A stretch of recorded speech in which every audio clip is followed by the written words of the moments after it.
Je voulais en parler, c'est souvent demandé, alors parlons-en. Il y a beaucoup de gens qui ont eu du suicide dans leur famille, ils sont convaincus, beaucoup sont convaincus, qu'à cause du suicide, la personne qui s'est suicidée ne sera pas au paradis et qu'elle sera là-bas en pleurant et regrettant. Le Père est très catégorique, et le Christ aussi, que les gens connaissent la vérité à ce sujet. Et d'ailleurs, il n'aime pas si quelqu'un en particulier qui est croyant dit aux gens que leur bien-aimé est en enfer. Mais s'ils appartiennent à Dieu, il n'y a aucun moyen que cela se produise. Alors le Père m'a parlé exprès de 3 vies de personnes. Il m'a emmené au paradis et me les a montrées. Chacun au paradis. Le premier était quelqu'un qui était connu. Je ne dirais pas qui c'était, mais c'était un de ses enfants. Il avait eu un accident et il avait pris des médicaments qui a altéré son esprit et ses émotions. Il n'avait aucun contrôle de son esprit. Au final, il a finalement mis fin à ses souffrances, c'est ainsi que le Père l'a dit. Et il a dit, regarde dans le dictionnaire et vois ce qu'il dit sur le suicide.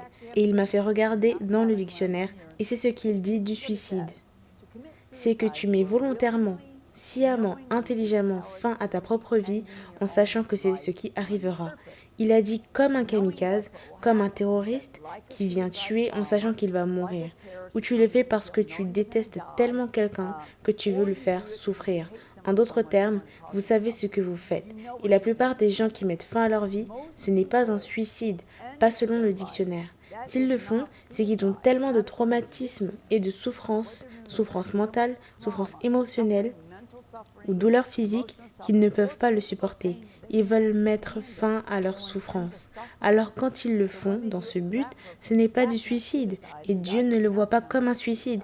Et cette personne que j'ai vue au paradis était un jeune, et c'est ce qui s'est passé. Les médicaments ont complètement modifié sa façon de penser, qu'il était dans la souffrance et l'agonie tout le temps. On a prié pour lui tout le temps, mais il n'en pouvait plus, alors il a mis fin à sa souffrance. Et Dieu m'a dit que je te montrerai, et il m'a emmené au ciel et me l'a montré, dans le manoir de son père. Il était en construction, son père était encore en vie sur terre, et il y vivait. Il vivait dans le manoir de son père.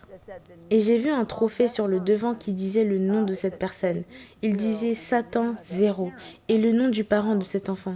Il était dit qu'en d'autres termes, Dieu l'avait gardé et l'avait sauvé parce qu'il lui appartenait. Mais ce qu'il a enduré, il n'a pas pu le supporter, et puis il l'a fait. La deuxième personne était une femme qui avait été si abusée toute sa vie qu'elle n'en pouvait plus, qu'elle ne pouvait plus le supporter, et ainsi elle a mis fin à ses souffrances. Elle voulait être avec Jésus, mais elle ne pouvait plus le supporter, donc ça ne s'appelle pas du suicide, d'accord? Donc la troisième personne à qui c'est arrivé, qui avait mis fin à sa souffrance, était un jeune garçon qui avait aussi été tellement torturé et maltraité qu'il venait d'être adopté par une famille chrétienne. Ils ont prié, mais il faisait des cauchemars, ressentait tout le temps de la souffrance, et ainsi il a mis fin à sa souffrance. Ce jeune garçon est au paradis en train de jouer au football en ce moment. Je n'avais aucune idée qu'il aimait le football, mais il regardait le football et a toujours voulu en faire. Il est au paradis en jouant au football, et donc ces choses qui étaient leur passion, ils peuvent toujours le faire au paradis. Mais je dois le partager avec chacun des parents. Et cela a changé toute leur vie, parce que les gens disaient que c'est dommage que ton enfant soit en enfer. Tu sais quand tu es croyant et que c'est mal de faire ça, ok? Dieu n'aime pas que le monde profane. Il a dit notre cœur est avec lui, notre compassion est avec lui. Mais beaucoup de chrétiens devaient prouver leur point de vue parce que la Bible parle à propos du suicide. Mais le suicide, c'est quand tu sais ce que tu fais, et tu t'en fous de presque tout. Les kamikazes, on sait où ils sont allés. Ils l'ont fait exprès pour blesser, le sachant intelligemment, volontairement. Ils se suicident dans ce but, alors la plupart des choses ne sont pas du suicide. Quand j'ai grandi à 50, 60, 70 ans, on m'a appris et j'ai été formée dans un domaine assez fondamental, des types de choses fondamentalistes, et le Dieu qu'on m'a montré était un Dieu qui avait un ensemble de règles. Personne ne voulait faire du mal, parce que les gens pensaient qu'il ne le récompenserait jamais de cette façon. Mais le résultat était qu'il attendait juste qu'il gâche quelque chose pour ne pas avoir à être emmené au paradis. C'était comme ça. Ce Dieu disait juste de garder ses commandements, mais c'est ce qu'il voulait dire En réalité, c'était que si tu as fait une dernière chose et que tu ne t'es pas repenti. Et maintenant, j'en suis venu au point où le Dieu que je vois est toujours le Dieu de la Bible, mais il cherche des failles, non pour tes erreurs, mais il cherche des échappatoires pour te sauver et pas pour t'accuser. C'est vrai. Et on m'a posé cette question plusieurs fois, je ne pense pas vous avoir déjà posé. Des gens continuent à me demander ceci. Des gens qui m'écrivent. Ils me disent de demander à Kat ce que cela signifie. Large est le chemin qui mène à la destruction et rétréci le chemin qui mène à la vie. Et peu nombreux sont ceux qui le trouvent. Comment répondez-vous à cela?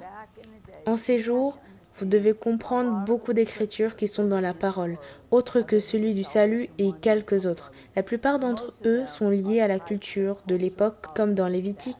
Beaucoup de choses qui s'y trouvent étaient liées à la culture de l'époque où les gens coupaient des parties de leur corps et mettaient des autels, où elles ont été brûlées devant des idoles démoniaques. Ils étaient aussi marqués avec des marques de mort, parce qu'ils étaient tellement contrôlés par Satan. Et dans Lévitique, c'est une autre chose, mais ça va se réunir. Cette écriture dit en fait, ne vous marquez pas avec les marques des morts. Ça ne dit pas ne te marque pas ainsi. Ça ne dit pas ne te fais pas tatouer. Non, ça ne dit pas ça.